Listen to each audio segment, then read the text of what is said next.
Well, the haters gonna hate, hate, hate, hate, hate, and the faker's gonna fake, fake, fake, fake, fake, baby. I'm just gonna making luck, a Dominion podcast. Welcome to Making Luck, a Dominion podcast. My name is Not Wandering Winder. Joining me on the line, all the way from Cincinnati, Ohio, which isn't an all the way if you're in Cincinnati, Ohio. It's Adam Horton. What's going on, Adam? Hey, how you doing, bro? I'm doing all right. How are you? I'm okay. The boy only got up one time last night. Now, granted, it was for 2.5 hours. Oh. But we're making progress on that sleep regression. Is that not worse than getting up 3 times over a 2.5 hour period, but sleeping in between? I really don't know. Both of them are thinking? pretty terrible. Is that too much thinking for someone who's lost 2.5 hours of sleep last night? I miss sleep. I actually had like one day this weekend that I got some good sleep, and that was cool, but it'll return eventually. Man, I sure hope so. I'd really like to think this is progress, but look, in 18 years he'll be out of the house and you can sleep again. In 18 years he'll be old enough to possibly be out of the house. Anyway, you should be able to sleep before then. But yes, this is a Dominion podcast. Right. Yeah. So episode's a day late, and Jake's not on the episode, and yes, the two of those are correlated. Jake's been super busy at work. Yeah, hashtag blame Jake. This is really Jake's fault. I was ready to go yesterday. I had my thing outlined. We were going to bicker about Ambassador. And Jake was like, I'm going to put my career and my job before a podcast about a card game that I don't get paid for. And I was like, well, I have to respect that. And so I did. This is like the second time that you've said that he doesn't get paid for it. But didn't you give him 55 cents once? Yes, I did. And that was from ad revenue related to the podcast. And we haven't gotten any of that for over a year. Right. But he did get paid once for it. 55 cents. That's true. And what better number of cents could he have been paid for it, really? Yeah, I rounded up to the nearest 55. It was less than that, but I wanted to pay him 55 cents. Yeah. But anyway, he's doing some responsible things. He's being an adult. Yeah, he's adulting. But on short notice, Wandering Winder is a bro, and we could record a podcast tonight, Tuesday, which is normally the night I publish the podcast. So the podcast is a day late. It was either that or a mini-sode, and we could do some real content without going into the backlog. So here we are. So I want to thank you, Wandering Winder, for being here on the podcast and putting us together. Well, you're welcome, and I want to thank you for hating all my minisodes so that you want to record more with me. I don't hate your minisodes. I never said that. I actually like them. I wouldn't have edited them and then have them ready to publish if I didn't like them. Oh. There was one that I liked less, and we talked about it, and then there were 3 that you didn't like, and we're not publishing those either. Look, okay, those were objectively bad. I don't know. I thought one of them was pretty good, but I guess you remade it and you're happier with it. And that's really the important thing, that we have agency over our content and that we're happy with what we put out and proud of it. And that's why we've been able to keep Making Luck, a Dominion podcast, going for over a year with consistent original content every single week for you, the listener. And I hope you enjoy it.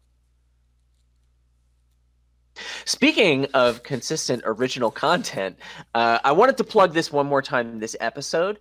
We want to do a Q&A episode, and we've gotten some response based on plugging this last episode, and the response has been really good, and there's definitely enough to do an episode. And so after we're done with this, we're going to start doing that. Can't promise next week is going to be the Q&A episode.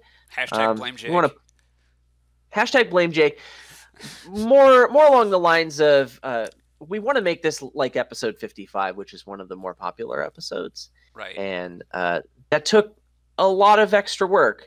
And I don't know if we're going to have something that we're going to be happy with by next week. Right. But so it's coming, but maybe just not soon, not like next step. but it's more fun to say hashtag blame Jake.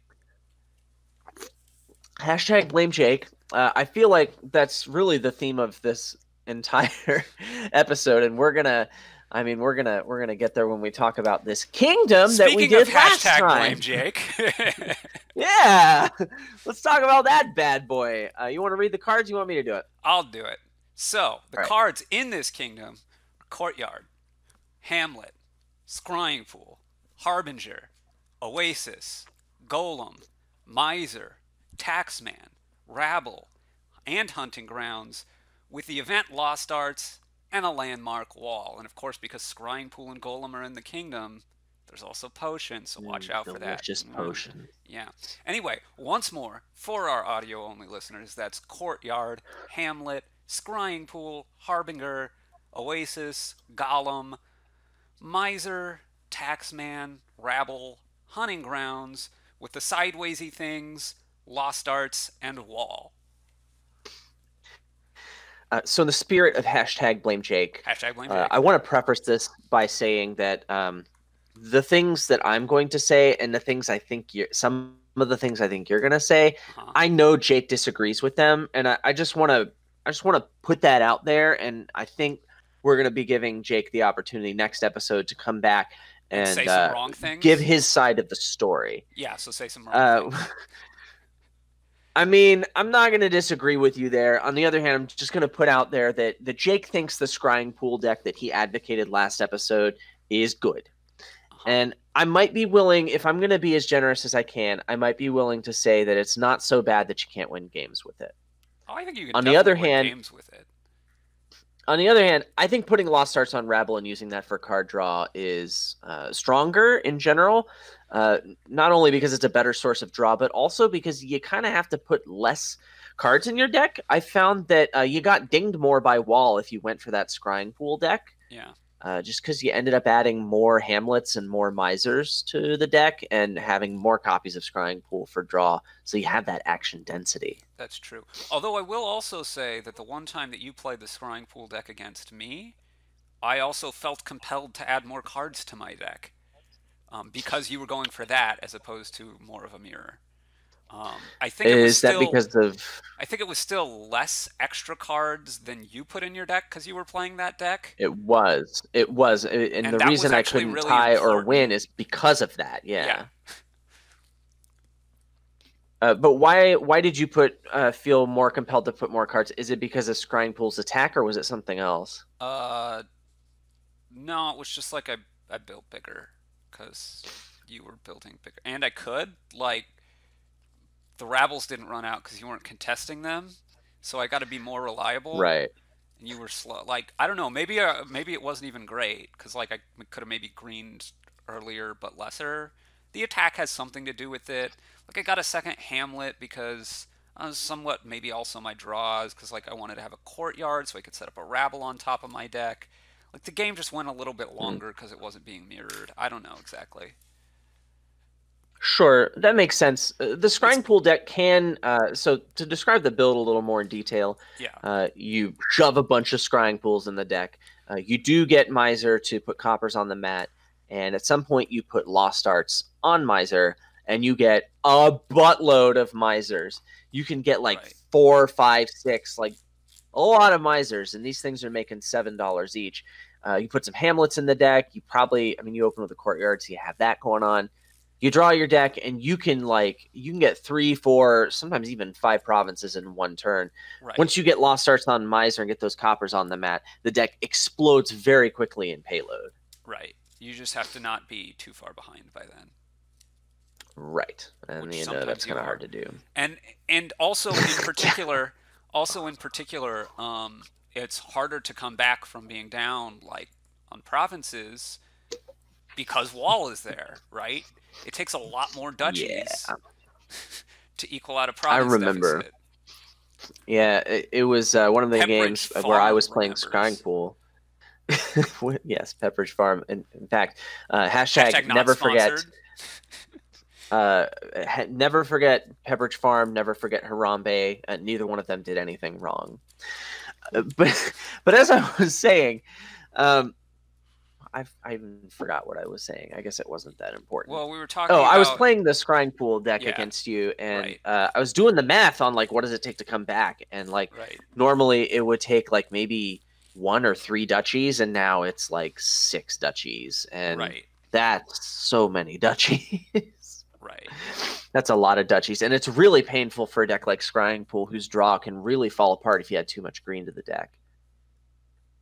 Right. So another thing is the deck I advocated for, it did want to put Lost Arts on Rabble as the source of draw. However, I advocated for opening with a Miser. Yeah. And thinning those coppers. And you did not build that way, Wandering. I built pretty similar to your deck, except I, instead of Miser, went with a Taxman. And basically the idea behind that was, so that's going to be my econ, much like Miser's going to be your econ in the long run. But I thought with Taxman, as compared to Miser, I'm going to have better kind of early turns payload-wise because, A, I'm attacking you, so that makes it harder for you to hit your 5 and your 6 that you want for your Rabbles and your Lost Arts. And B, when you play Miser and set something aside, that hurts your money. I guess when I play Taxman and do something that also hurts my money, but I recoup that more immediately than you do a little bit. So I think that theory kind of bore out in the games we played. I won every game that we played. And that was like all of 2 games. It felt pretty convincing, too. It was like all of 2 games. So hashtag math doesn't lie.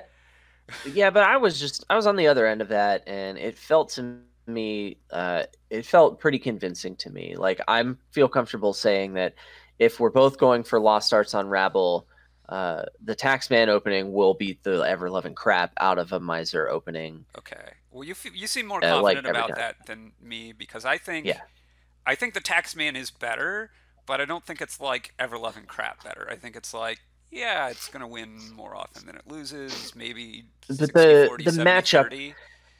I think the matchup is particularly good. Like, the Taxman attack really craps on the weakness of that Miser deck, and it makes it so much more difficult to build. And then by the time you get up there, there's not really enough Rabbles for you to have that source of draw.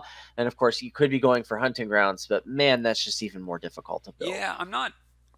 Hunting Grounds was an interesting thing. And I guess we should also note, you're getting a Hamlet or 2, mostly just for the plus buy.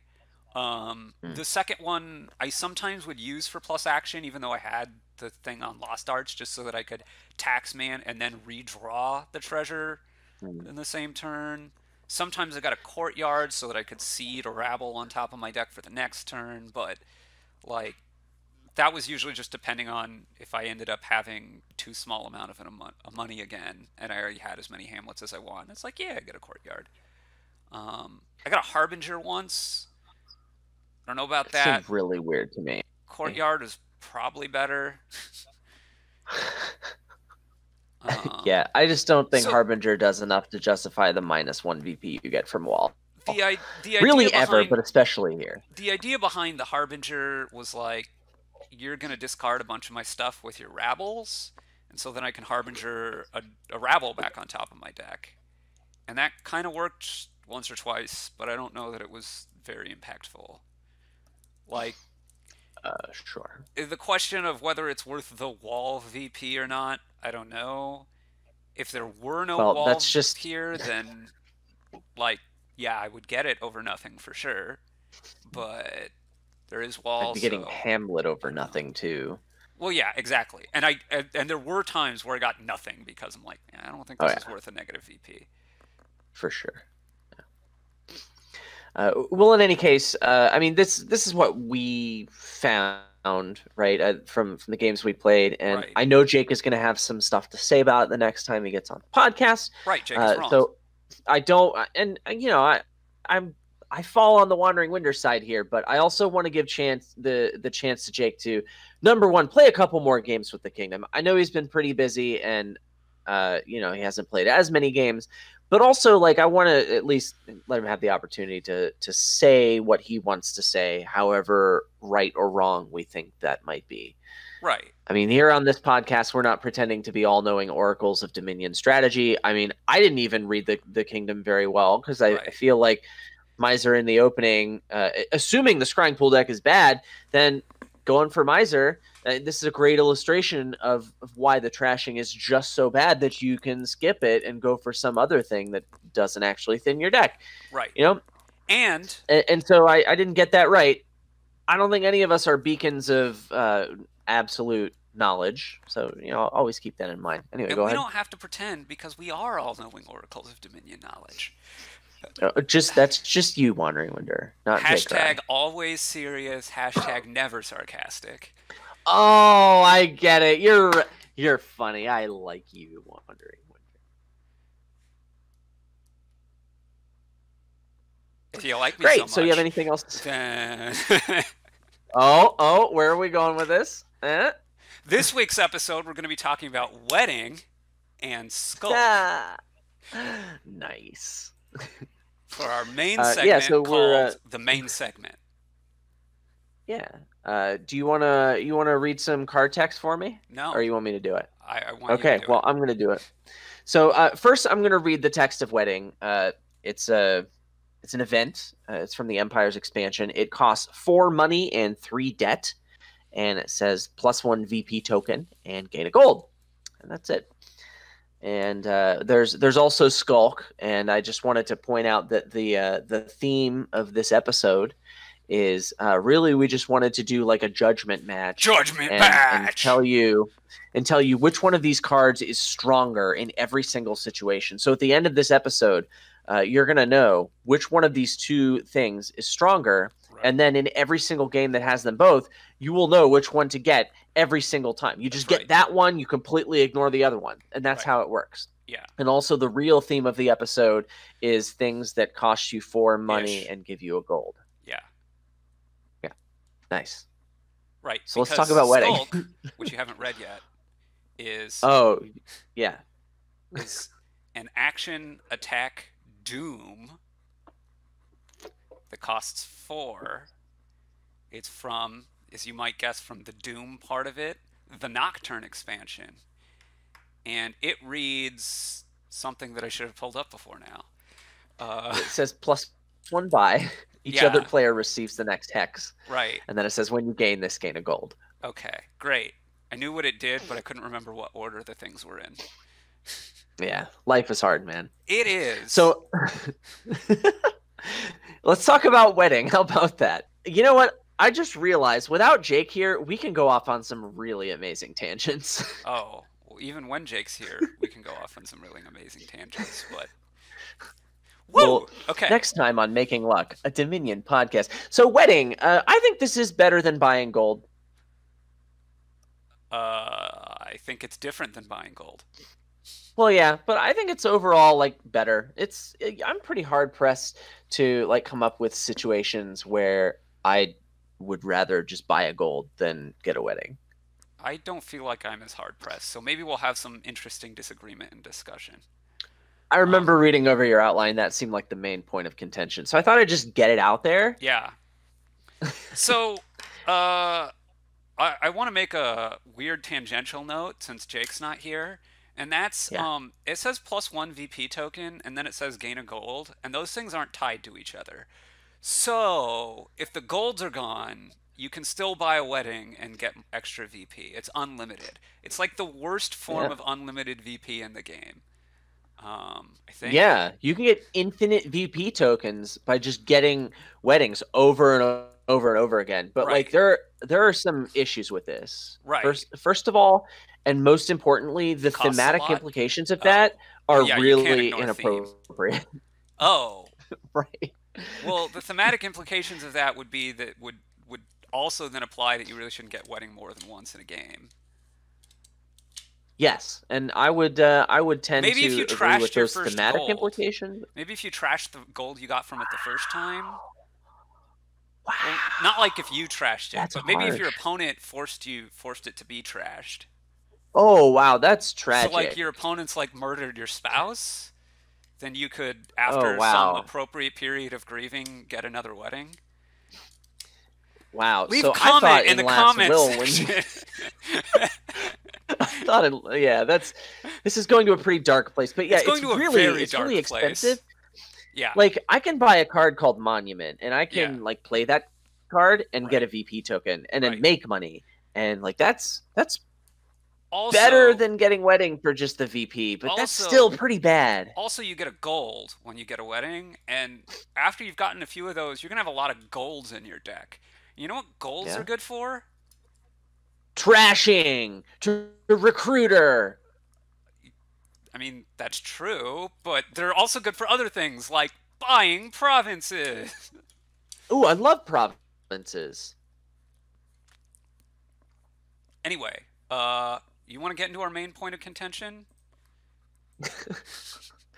So Now that we've I'm gotten just trying the to weird, I want to super make the edgy edge comparison. case out of the way. I feel like a wedding is very similar to gold. Uh-huh. I mean, a lot of times gold is best when you don't have to spend 6 and a buy on it. So, like, if something gains you gold, obviously that's an easier way to get it. But in terms of buying gold, Yeah. I mean, you have to spend some money and a buy on Right. getting the wedding. And so the comparison there is, you know, if you would be buying a gold, you could now consider getting a wedding. And Right. I think obviously the two of those are very close. Yeah. I mean, they're pretty close in most situations, and then there's some situations where they're very far apart. Very far apart. I Yeah, mean, like at the end of the game, well, the biggest situation where they're very far apart is where you have 4 or 5 money and you can't do one of them legally. sure. Right. That's very The far one you apart. can't do legally, that would be buying a gold, right? Right. Right. Because you can, Nice. if you have 4 or 5 money, you could buy a wedding, but you can't buy a gold because that's, well, unless you've done some cost reduction shenanigans. Um, right. Edge case with And cost Wandering reduction Winter. shenanigans is a reason why buying a gold might be better than buying a wedding because cost reduction doesn't reduce the cost of events. At least no cost reduction that Yeah. has yet been printed.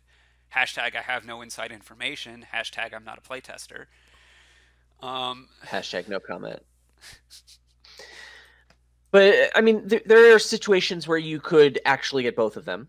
Yeah. I have 6 or 7 on my turn, and I mean, obviously, if I have 7 or more, and I'm going to get the gold, get the wedding, you get a free VP token. Right. Do that. Yeah. So really, the crunchy one here is if I have 6. Right now, I'm looking at the choice of having a debt token and also having a VP token. Right. So and I would say in the abstract, that's worth it, right? Well, in the abstract, if you're asking me, if you could pay a debt token for a VP token, would that be a powerful ability to have? I would say that's an incredibly powerful ability to have, and if I can do it 1,000,000 times, I'm going to be very happy. Yeah. The problem is, it's a little more complicated when it comes to wedding, right? No way, man. you can't do wedding 1,000,000 times. To get back to the thematic, you know, it doesn't work. Yeah.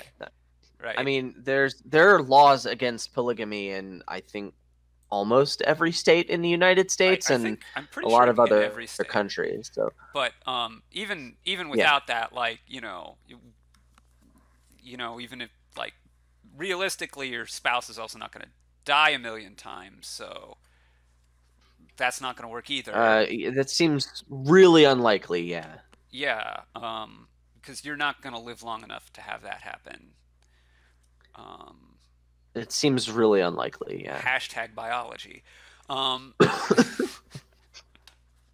Yeah, pretty much. I'm really going crazy with the hashtags tonight. Anyway, my point is, with wedding, it's a little bit trickier because the one debt, it kind of depends on what point in the game you're at. Like, in the abstract, sure, a point for a debt is good, but there's some specific situations where it's not good. Like, it really depends on, does the point matter, right? Or how much does the point matter? And how much right, I think also how much does the debt matter?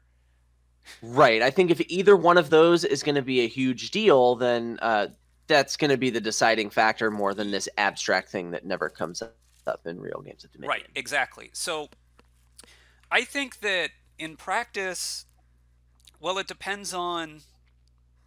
I mean, there's the third issue is there. I think there's a lot of situations where buying a gold would be better than buying a wedding when you have exactly 6, but it also needs to be better than buying anything else, and I think that limits your area of opportunity a lot more, right?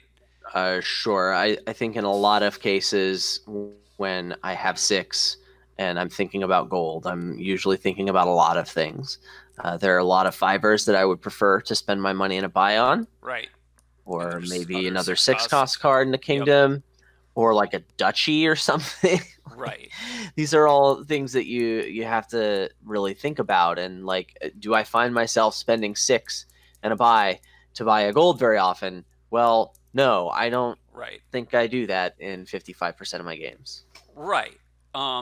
So I think that's the really, kind of disqualifying factor for getting wedding in this situation is like the gold itself probably wasn't worth it, and the wedding's probably also still not worth it. But let's say you were thinking about, well, if wedding weren't here, I would be buying a gold for sure, right? Then you Yeah. have to think about, okay, well, I mean, if you have 7, you just get the wedding, like duh, right? But let's say you Yeah. have 6, right? So the question is then, is the one debt on my next turn that's going to at least potentially affect what I can buy my next turn, right? Mm-hmm.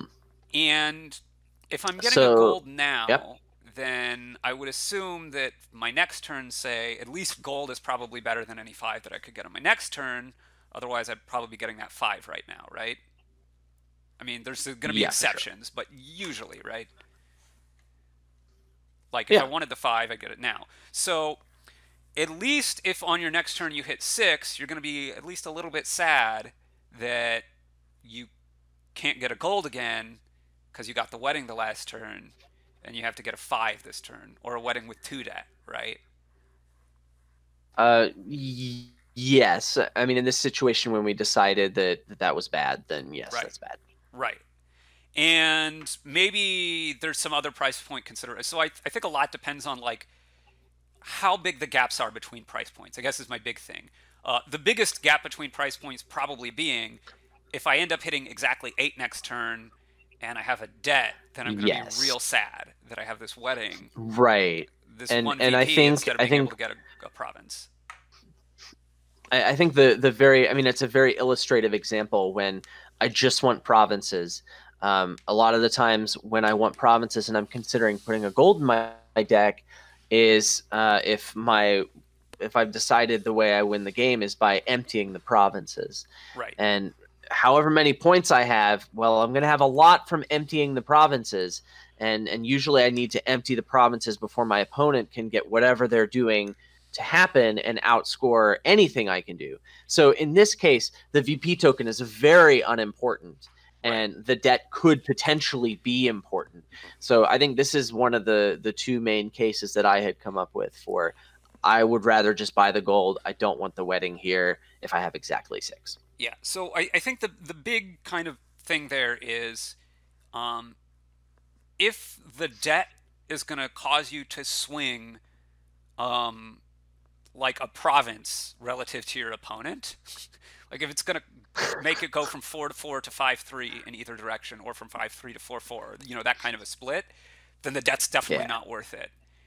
And for sure. when the point is really important is when you're going to be even otherwise, right? Hmm. Then the point is Yeah. super good because 1 point, and here's where it also kind of gets compared to duchy, right? Because 1 point, if you were going to be tied otherwise, 1 point is as good as 3. Sure. It's hard to Now know that you're going to be tied otherwise. But that's the hey, tricky if part, you have right? some way of saying that this is likely, and then yeah, by all means, go for that VP token. Right. So more realistically, it's going to break the tie now, and then maybe it sends you into a duchy dance, and then in the duchy dance, having a gold is better than having the duchy. So I Maybe. I think I mean, you're kind of you're talking about a money density paradigm, Yeah, and absolutely. yeah, I mean, I can see where this kind of thing is something you would consider. It's like, oh, I'm going to shuffle this card in my deck. What would I Right. rather shuffle in, a Right. duchy or a gold? Well, the points seem just as good for me right now, and Right. yes, that seems like a situation that can happen. It's still hard for me to say that you are certain that the debt isn't going to make a difference, and also that the VP token is going to make a difference, because like a lot can still happen and cards are going to be shuffled. Right. I think Something I had in mind. that really Yes. comes into play in that money density paradigm when you're like about at the edge of starting to province, but you'd really like to get a couple more golds first, or like a gold or two more first, something like that. At that point, I'm all about the wedding over the gold, because like the extra point or two is probably going to pad me as I start to position for the end game. Um, if I'm not quite at the point where I want to buy province yet, and if the debt is unlikely to hurt me too much. But anyway, go ahead. So here's a quick question for Yeah, you. Would you even 7. consider a wedding on 8 or more? Oh, I've definitely done that before, for sure. Okay, yeah, yeah, and it sounded reasonable in this kind of situation in money density before you province, right? Right, And that's certainly another use case for wedding, but that right, does fall under I want a gold here and I also have 7 or more. right. But yes, It's basically a certainly get over situation a province where something. like, do I really want to province this early? My deck's not very good yet. The gold might be better. It's kind of close maybe because money density. It's really hard to like say that gold is better than province very often. Oh well, wedding is like a little bit of a compromise, so I'm gonna go for that. But I would have been Yeah, strongly considering the gold anyway, right? Yeah. Anyway, go ahead. for sure, yeah. Yeah. So there's another situation where like you're drawing a lot. Let's say you're drawing your deck Right. and you're deciding cards to add to your deck. You want to add some more payload, and you've decided that getting golds is the best way to do that. I mean, that's not the most ideal situation, but it does come up where I'm Sure. drawing my deck and golds are my choice of payload. Right. And so now I have this choice between gold and wedding. And there, you might be getting multiple buys on your turn. You might be planning multiple turns ahead. And I think with wedding, it's important that you plan out multiple turns ahead because Absolutely. not only can you have a more discrete idea of that debt's effect on your next turn and potentially the turn after that, Right. but the cost gives you a little flexibility. Like I can get this gold for 4 by getting a wedding, take some debt on, and maybe pay it off next turn. And after the debt is all paid off, I look at my debt composition and I decide, okay, did this hurt me? And if it didn't hurt me, then sure, go for it. But man, if it does hurt you at all, then it's really hard to justify taking on that extra debt Absolutely. because it's very easy for me to see that leading to a swing of more than just one VP. Maybe not a province, but oh crap, I lose the game on a pile ending Or or a something duchy like that. split or Yeah, whatever. Yeah, I really think if anything because it's all worth more than one VP. yeah, if you're drawing your deck though, like you say, you can kind of just do the calculation. Okay, here's how much money I'm going to have this turn. I'm going to buy these things and draw my deck again. Here's how much money I'm going to have next turn. Does the debt that I'm taking on hurt me after the end of at the end of when that debt is paid off? Is my option worse than if I would get, the gold without the debt, or if I would get, let's say, if you have 4, there's at least silver as an option, right? You could get the silver without the debt, Right. Yeah. um, and that's Right. actually And so it can be a little far fetched to also compare it to what if I got the silver and didn't take any debt. There are situations where I mean I would even prefer the silver in some cases, right? no, I think very often because 3 debt, like the gold didn't actually help you if you're taking on 3 debt, right? Economically wise, it didn't Mm. help you that turn. It'll help you the turn after that, but that's kind of a Right. hard sell in that kind of a deck. But I think comparing to silver Right. is the other big comparison for. So we've been talking mostly about when you have like 6, and it's do I get gold or do I get wedding? But I think when you have 4 and you get, do I get wedding or do I get silver? Or usually often there's another card, right? Still, but that's very board dependent. But like silver versus wedding is a very relevant thing also, right? Right. Yeah, you don't want to take on 3 debt just to get a VP token if that silver is never or if that gold is never going to pay that 3 debt off over the silver. And really, I mean, you have to extend these calculations until all of your wedding debt is paid off, right? If I decide at the end of next turn, the 3 debt I took on this turn is paid off, and so I need to do no more calculation. Well, I don't. Well, but you presumably, yeah. So the issue there is, I mean, that you could do that, but the problem is at that point you've probably gotten a worse card because you had to pay off 3 debt, right? And so, or maybe you just got a wedding because you wanted another gold and you're just taking on even more debt, right? Yeah, but then I have 3 extra debt going into the next turn, which you're carrying forward, which is, I guess, your point. But right. Yes. Yeah, but so I think you have to figure out, like, is the card quality drop from going from silver to wedding, the card quality drop in my next turn that I'm going to get from having 3 debt, is that worth the upside of going from silver to wedding? Yeah. Right? So, like, I get a gold, that's better than a silver, that's card quality increase, but then I'm going to get a card quality decrease on my next turn. And I think very importantly, the benefit, the card quality increase from silver to gold, the only improvement that gets you most of the time, sometimes there's cards that specifically need gold or silver, there's some weird exceptions, but most of the time it just gets you more purchasing power, and you're directly hurting your purchasing power more than by that one amount the next turn if you're taking on, you know, more than 1 debt. Yeah, and I think if you get hurt in any way by this, then I mean the VP token is just not worth it in compensation, right? I think it's very rare for me to care so much about that VP token that I'm willing to do this. Right. It's really about knowing what price points you're gonna have the next turn and being able to say the difference in card quality it's gonna be cost to me by the 3 debt is less than the difference in card quality from silver to gold, which mostly happens exactly on turn 1. Because you know exactly what your next hand is. If you have a 4-3, then you can open wedding and pay the debt, and then now I have a gold instead of 2 silvers, and I also have an extra VP, right? Let's say, so I think silver. Yeah, go ahead. Yes. Yeah, well, I was just gonna say that thematically, I think the comparison here is marrying your high school sweetheart, right? No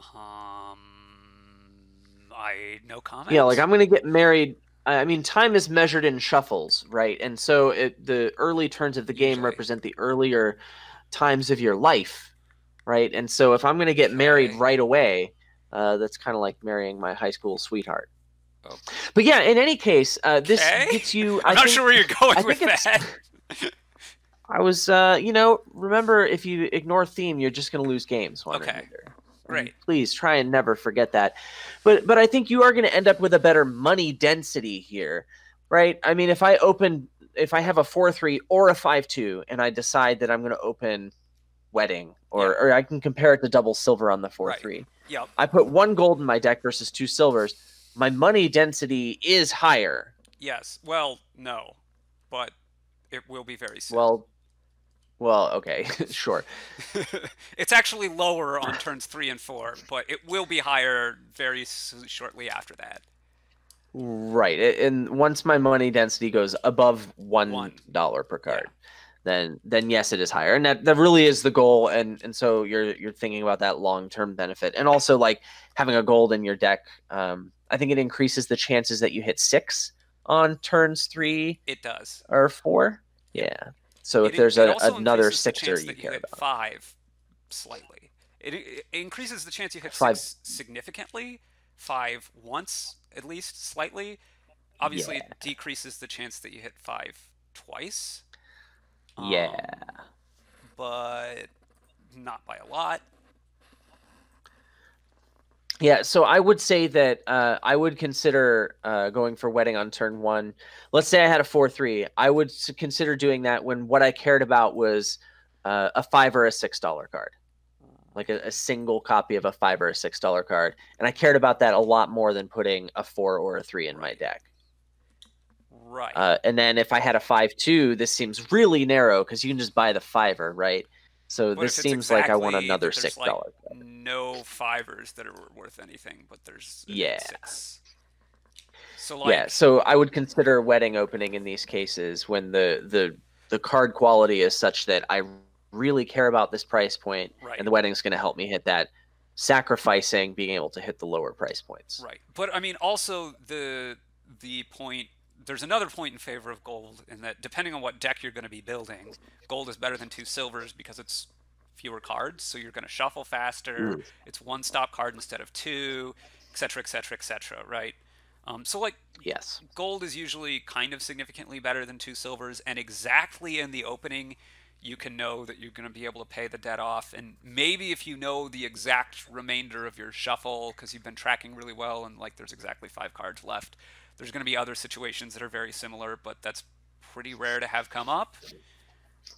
Yes, I agree. Yeah. So then yeah. 5-2, you can do the same thing, but again, you then also have the option of 5-2. But the important point to note is that like it's usually better than silver, but also there's also usually something else that's also better than silver, and often that something else is better by more than wedding and debt is.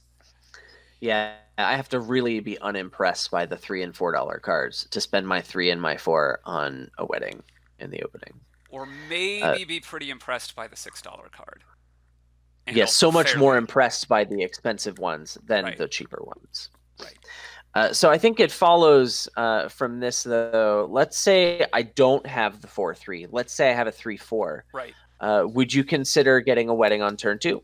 Yes, but it's much more rare. Yeah, I think you're up against a lot here because you're taking on 3 extra debt going into turn 3, and for your trouble, you're going to get a card that makes you money. Right. It's a little bit weird because, you know, some of the other debt cost cards that we've talked about before, like when we talked about Overlord, it's like it's great to get it right before a shuffle because you get the benefit right now and you get to pay for it later. But because with wedding, the main benefit is it makes you more money, you pay for it sooner, actually. Because it costs, you're paying 7 instead of 3, right? So I think... Yeah, and... I think on a board which has literally no kingdom cards and it's just wedding and nothing, on a 3-4 silver wedding is better than silver.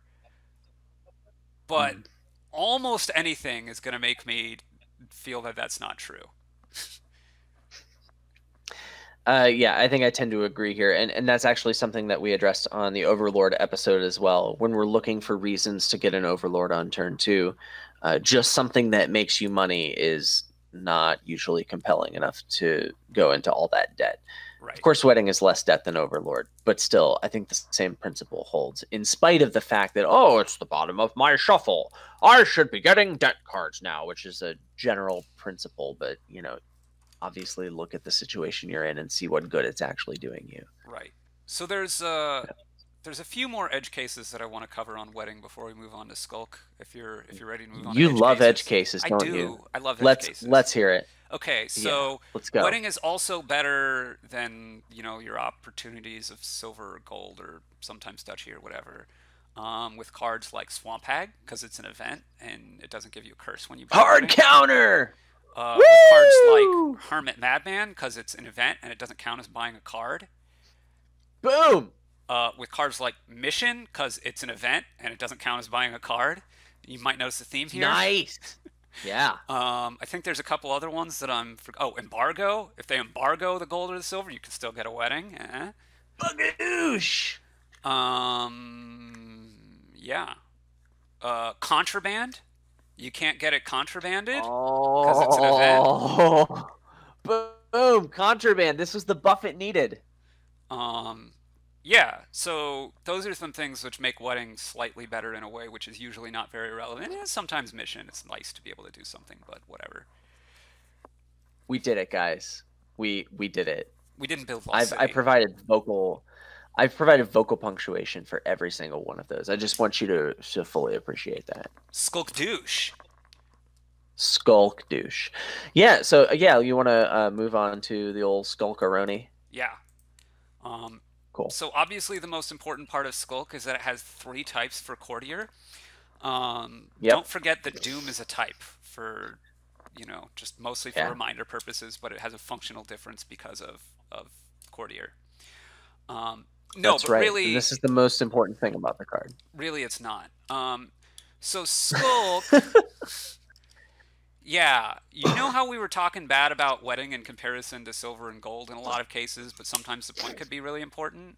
Skulk is kind of Yeah, man. similar in that it actually hurts your money and your draw ability more than the wedding because it's like an extra stop card in your deck.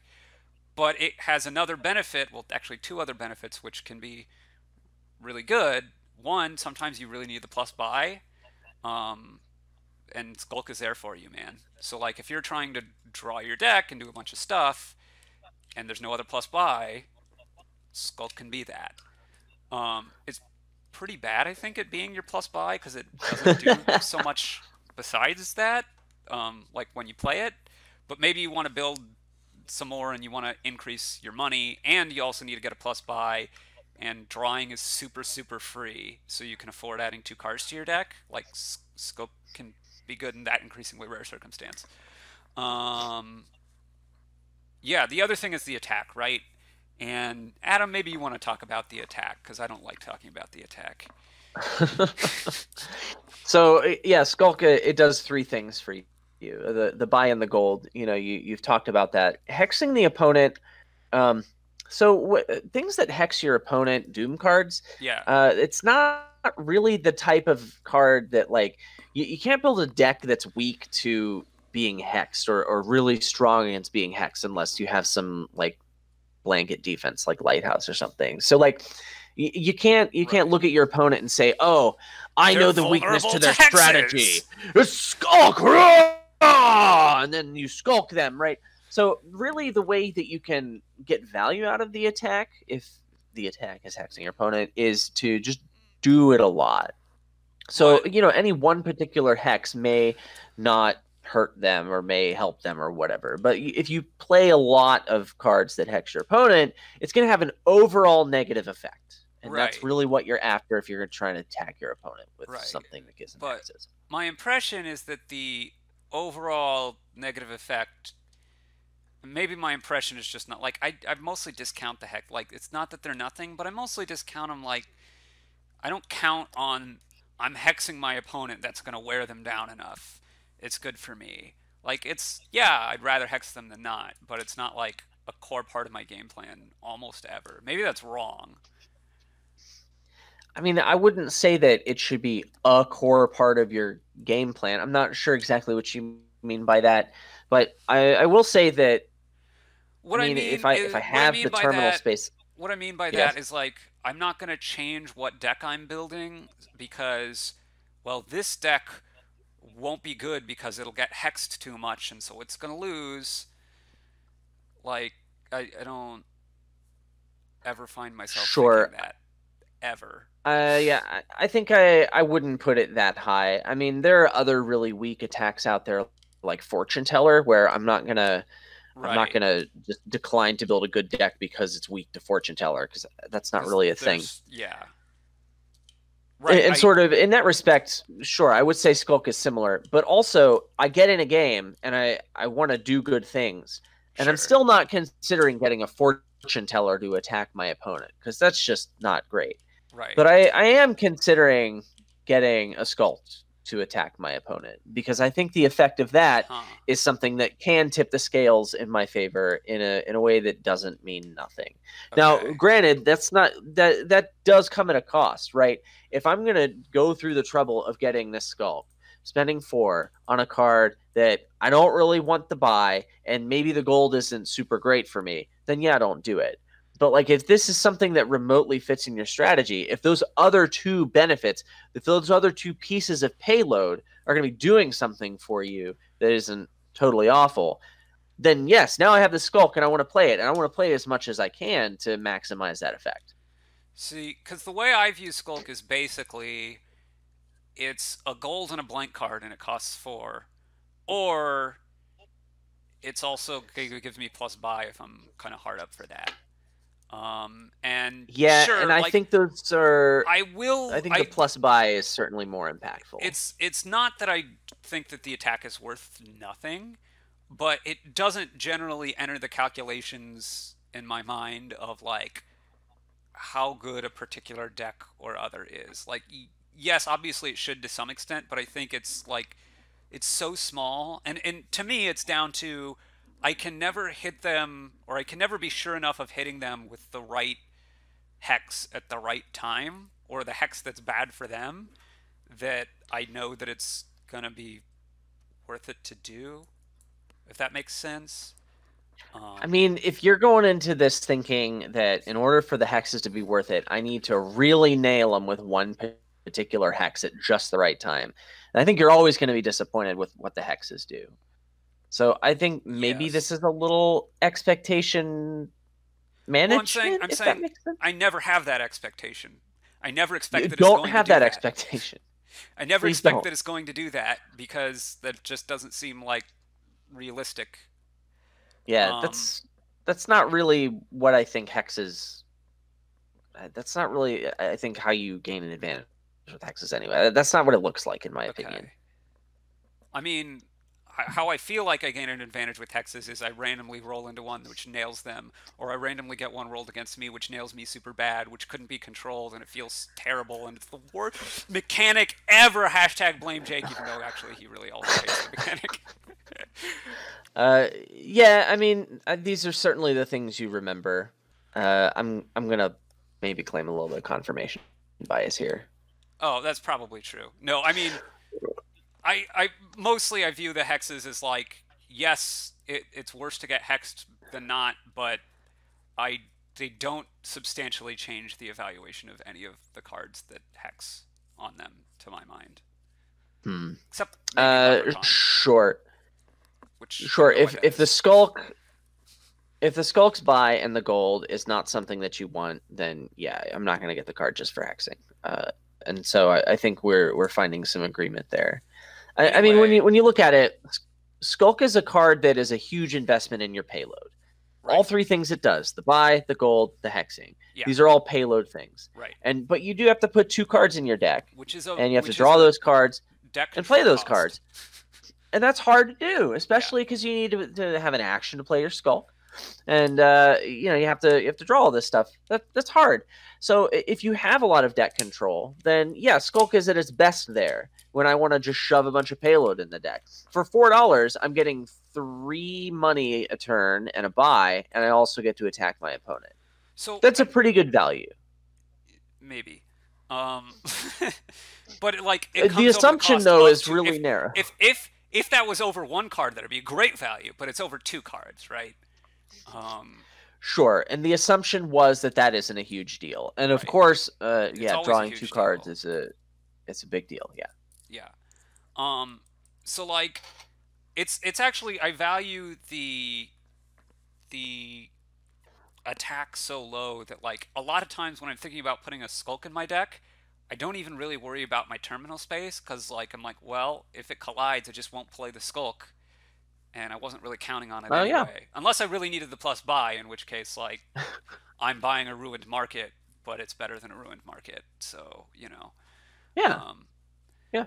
And but that sounds reasonable to me. so I effectively have more terminals because I'm not counting on playing the skulk every time it comes up. But um, there are Sure. there are a couple things. So one, I think the comparison to silver is super relevant for skulk. Oh yeah. Money density wise, the silver is almost always better. I mean, it is better unless your deck Unless your is deck has less than really one money bad. density per card, in which point the skulk is better. Yeah. As an Right. opener, because it makes your shuffle a little bit bigger, it actually reduces your chance to hit five, but it increases your Yeah. chance to hit five twice, and it significantly increases your chance to hit six a little bit significant. It's not a huge deal compared to silver. Silver right out of the opening, and like I'm sure big money skulk beats big money without skulk because the hexes are enough over time. I'm not actually sure of that. I would think it's pretty close. I'm pretty sure that that's going to be the case, especially because in straight money, the price point 5 is not important, which is unrealistic to most games, but helps out Skulk because that's anyway. It doesn't really matter. Point being, You're right in that it doesn't matter. The point being, like, it's usually a pretty bad opener because just the 2 cards making your shuffles go slower is usually a big deal. But the biggest plus that I find for Skulk, well, the biggest plus is if it's the only plus buy, and Ruined Market is something you're happy with. I feel like we haven't said that enough. But other than that, which is like kind of obvious, like I really wish there was a plus buy on this board. Oh, hey, there is. Like you'll know that, right? Yeah, man. Other than that, the biggest plus that I find, which is maybe not quite as intuitive, is when there's trashing, and especially trash for benefit. So even with just trashing, Skulk can kind of be a cheap gold. If you can just like trash the Skulk, then it's like a cheap gold, right? Yeah. But especially with trash for benefit, it gives you 2 cards. The total value of those cards are 10. So if I'm playing with like Apprentice, and I'm not just like doing this out of the opening again, but I've gotten a couple of Apprentices or whatever. Now I start to buy Skulks. I can trash the Skulk to my Apprentice, draw 4 cards, and I've gotten this cheap gold. It's like win-win, right? So the trash for benefit cards that care about the cost of the card are the best thing for Skulk that I've found in my experience. Yeah, did you know that you can remodel a gold into a province? Yeah, and did you know that you can remodel a Skulk into another gold? Which you can then remodel into a province. Hashtag turbo remodel. That's so ill. That's like the illest thing. Right, and you want to get the remodel before you get the Skulk. Because usually... Probably, yeah. That seems better because you can remodel an estate into a Skulk. Hashtag that's a combination. Oh man, that's so good. Combination. Oh, I need to change my pants after that one. So yeah, all of this is pretty hard on the payload side of things, and I think we considered opening Skulk. I think we landed on this is not super great, right? Yeah, I've done it a couple times, but it's super rare. It's Yeah. like opening a village. There are some edge cases where the village gives you enough benefit or whatever, but like usually you don't do it. Yeah, and that makes sense with the general flow of a game of Dominion, right? Right. In the opening, I really care a lot about my deck control. So why am I going to get a card that's just so far on the other end of the spectrum? Right.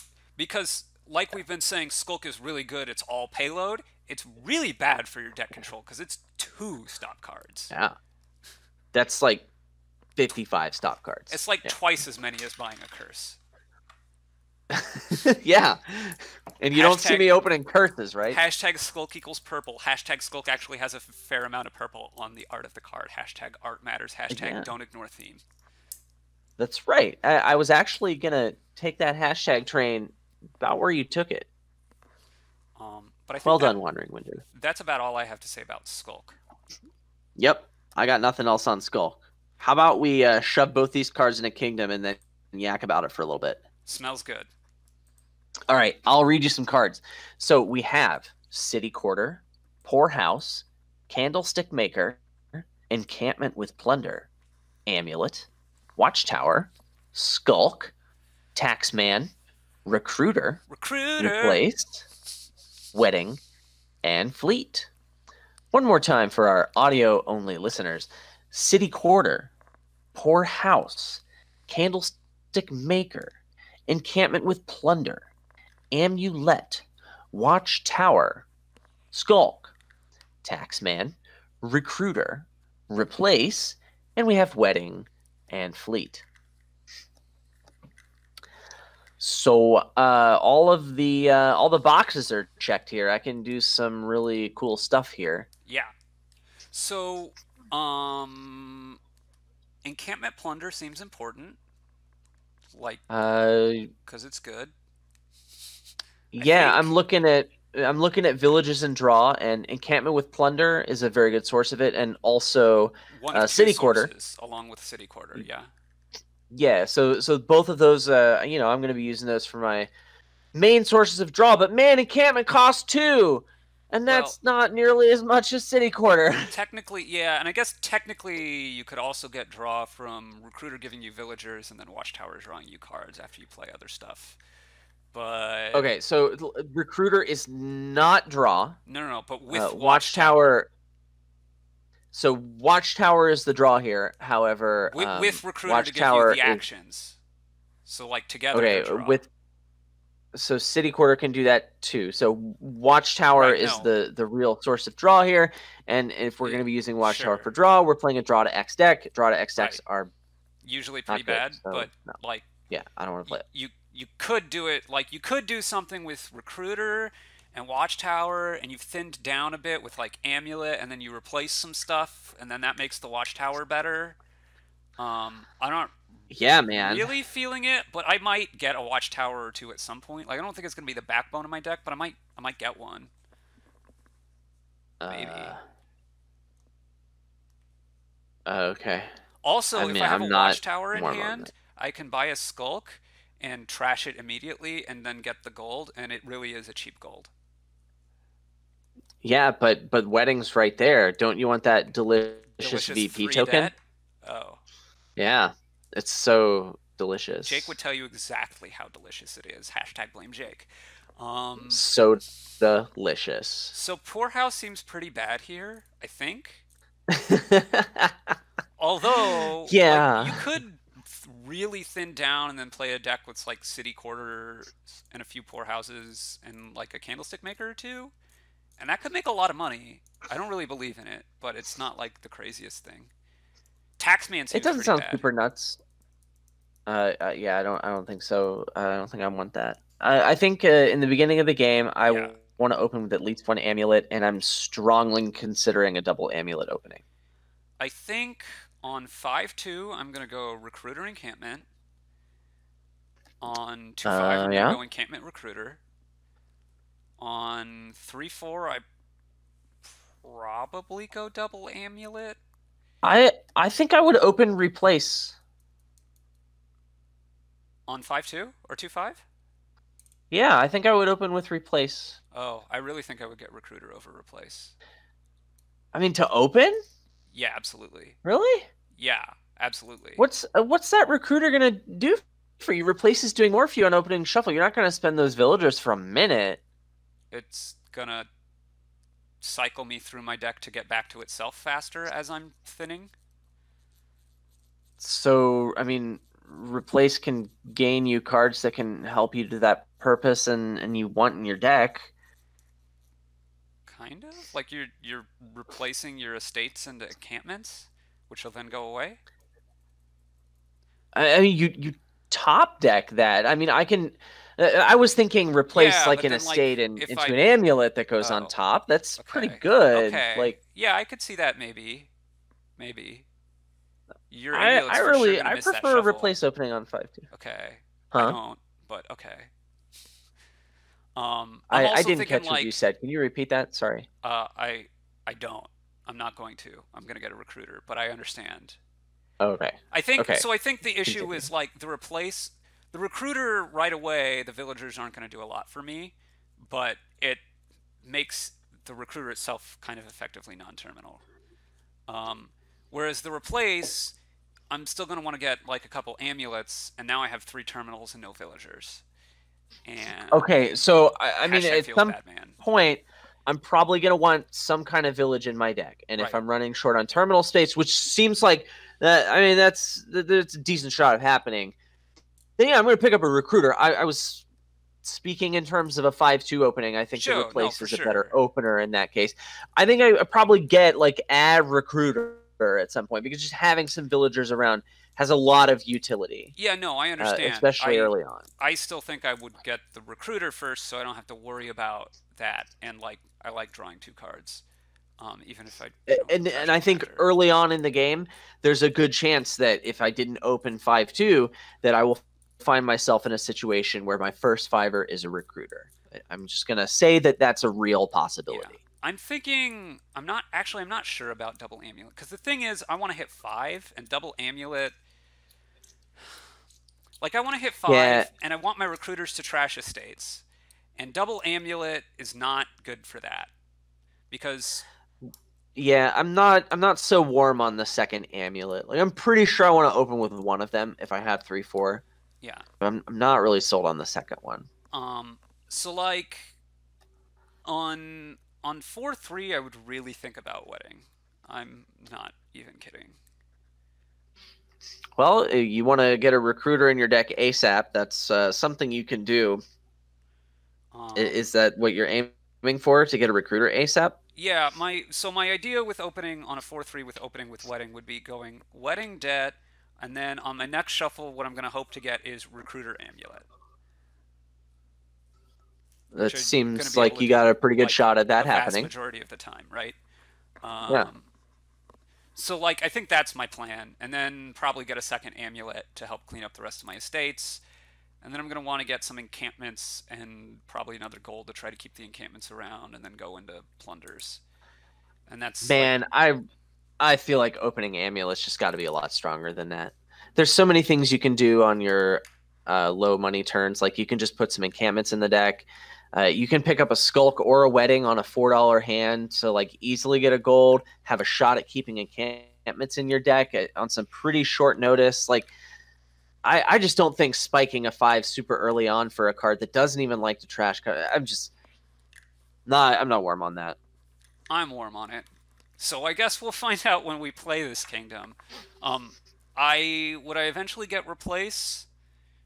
Yeah, maybe, I certainly think it's part of probably. your payload. I'm You're not easily sure. gaining golds. You have Skulk and Replace synergy. It also attacks. I'm not. I think it's I'm a not big deal. thinking that far ahead necessarily. So I don't know. I'm probably getting a Watchtower at some point, and probably am getting some skulks because I'm gonna want to feed some stuff, and at some point I might want plus buy. I will probably end up getting fleet at some moment because Fleet's fleet's usually good good. proj. And Yeah. this is another situation where wedding can be really good. If you have 4 money and the game is over, it's worth a point, and Boom. it's not really better than estate then, unless the estates are out. So yeah, Which might happen because of Replace. or if Because there's some you can incentive to have a replace. gold instead of an estate, because like there's palace on the board or keep or something. Yeah, rah. Yeah. Sweet. Nice. Hashtag thanks for listening to the end. Yeah. So, so yeah. I think that's about all I have to say about this kingdom. Yeah. Yeah.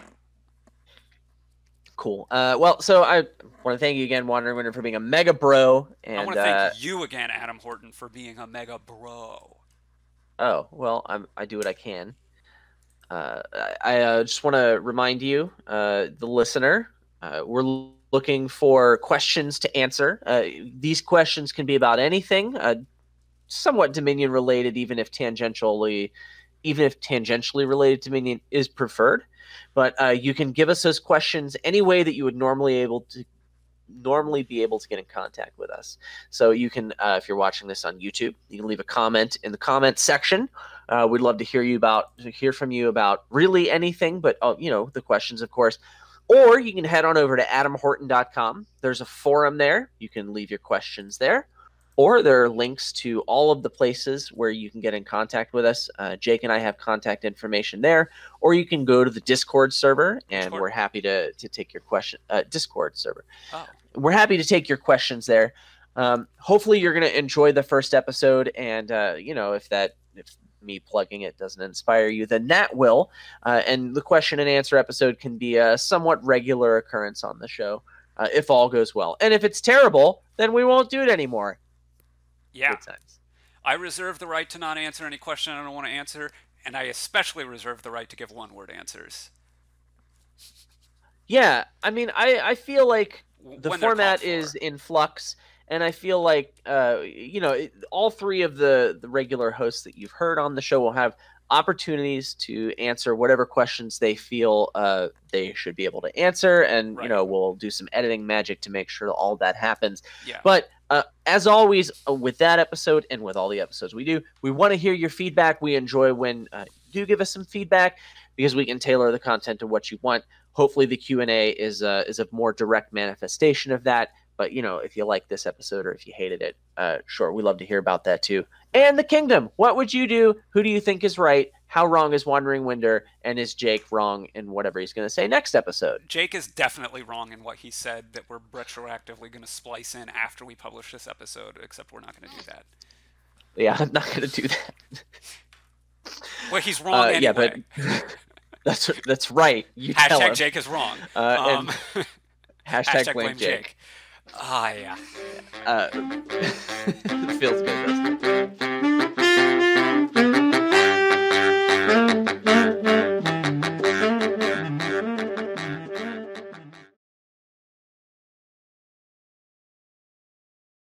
Something again now, Adam. Something again now, Adam. Yeah. Okay. I can hear that. Something again now, Adam. Me too. Yeah. Something again now, Adam. Yeah. Something again now, Adam. Say something. Yeah. Say something again now, something. Adam. Something again now, Adam. Something again now. Yeah. Okay. Something again now, Adam.